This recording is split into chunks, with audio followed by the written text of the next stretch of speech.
أعوذ بالله من الشيطان الرجیم، بسم اللہ الرحمن الرحیم۔ آج ہم حروف تہجی کا حرف عین پڑھیں گے۔ اسی جو اکثر غلطیاں نظر آتی ہیں پڑھنے میں، عین عین، اس کو ہم سب پڑھ دیتے ہیں عین، تو صحیح ادائی کیا ہے؟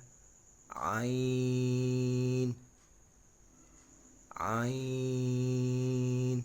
یہ آواز آپ کو دیکھیں، حمزہ کی آواز آئے گی عین، یہ غلطی ہے، عین عین۔